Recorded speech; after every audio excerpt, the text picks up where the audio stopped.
বুঝতে পারছেন?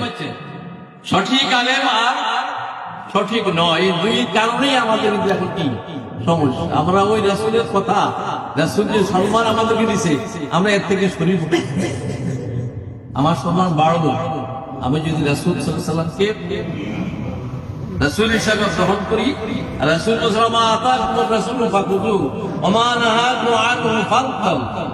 রাসূল যা নিয়ে এসেছে তা তোমরা গ্রহণ করো, রাসূল যা নিষেধ করেছে তা থেকে তোমরা বিরত থাকো।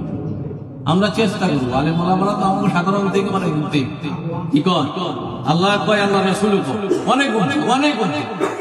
এরপরও বর্তমান পারিপার্শ্বিক কারণে, দেশ সমাজ পারিপার্শ্বিকতার কারণে ইচ্ছা করলেও এখন অনেকগুলো ত্রুটি বিচ্যুতি থেকে আমরা আলেম ওলামারা রক্ষা পাইতে পারি না।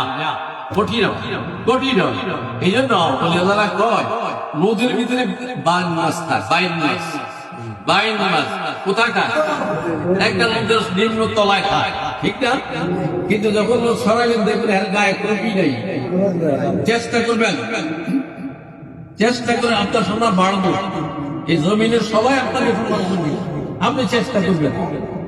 চতুর্দিকে রোদ আছে যাতে আমাকে রোদে আমরা চারিত্রিক হোক, চক্ষু দিয়ে হোক, হাত দিয়ে হোক, পা দিয়ে হোক, এগুলো চেষ্টা করবেন। আর যদি মিশে যান তাহলে তো রোদ সারা গায়ে না।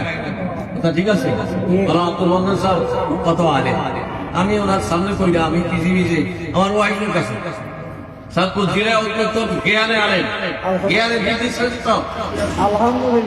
আমল কি নাই? মানুষের মধ্যে আমার মধ্যে ত্রুটি আছে, আমাকে কি সবাই বলবো যে শরীফওয়ালাটা একটা পরিপূর্ণ বালা? কিছুটা হইতে পারে, কিছু হইতে পারে, মানুষের ত্রুটি বিচ্যুতি থাকে। আস্তে আস্তে কি হয়? সংশোধন, পরিবর্তন। তাহলে এমন কোন কার্যক্রমের সাথে জড়িত হবো না যে কার্যক্রম সমাজ আমাকে সমালোচনা করবে। সমাজ আমাকে সমালোচনা করবে। সবাইকে আমাদের সবাইকে বলছি যে আমরা এমন কোন কথা কাজ করবো না যেটা আমাকে সমালোচনা করবে। আমাকে ভয় করতে হবে কারে? কারা ভয় করতে হবে? আল্লাহ। কত বছর পয়সা আলো আমার প্রতি। আসলে বলার অর্থ হইল এদেশের মানুষ তো আমরা সবাই কি কর যারা আলেম আমরা তো জ্ঞান। আমরা এই যে ছোট যেগুলো জিজ্ঞেস করছি ওরা বলছি এটা আমাদের শিক্ষা দিতে তাদের, এটা তো আমাদের মাসায় শিক্ষা দিত সংক্ষিপ্ত, যেটা আমাদের না হইলে নাই হয়, এটাকে আমাদের প্রতিদিনই শিক্ষা দিতে হবে। কি কারণ এটা আমাদের নিয়ম তাসাহুদ প্রাথমিক অবস্থায় জীবন যাপন করার জন্য যা দরকার, এটা আপনারা চেষ্টা করবেন। একদিনে না, আমাকে 1 বছরে বলেন আমি 40 বছর ইমামতি দিই থাক, আমি 40 মানুষের সাথে বাতায় ভয় দিয়ে থাকি। যদি এটা গ্রহণ করে এরা তো পড়বে, পড়তে যতদিন পড়বে ততদিন আমি তো সবটা পাবো। আমি এটা মাসেলা জানি না, এই মাসেলা যদি আমি একদম কইলা দিই তাহলে উনি যদি মাসেলাটা আমল করি, মাঝে মাঝে আমরা তালিম কাছে বসি, দেখা যায় আমাদের আমল হয় না। শোনেন, আমাদের নিয়ম বাদি আমরা হাতের তালু থাকতে হইল কেবলার দিকে। হাতের তালুটা থাকবে কোন দিকে?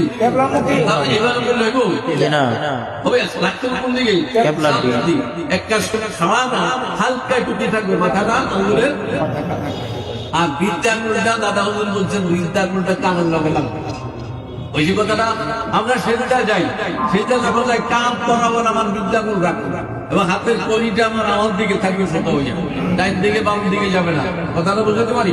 আমরা সেটাই যাই, আমাদের দুইটা গোড়ালি একত্র করা সুন্নতে মুআক্কাদ। সেই জায়গায় গেলে দুইটা পায়ের গোড়ালি একত্র করা সুন্নতে মুআক্কাদ। দাদা হুজুর লিখিত তরিকুল ইসলাম যদি 2 যত আলেম ওলামা আছে আপনি পড়লে আপনার ব্যাপারে আলেম হয়ে যাবেন। আর আপনার মসজিদের দিকে দেখে দুই একটা কথা এইভাবে বলেন তাহলে তাদের ভিতরে পরিবর্তন। এইটা কথা না।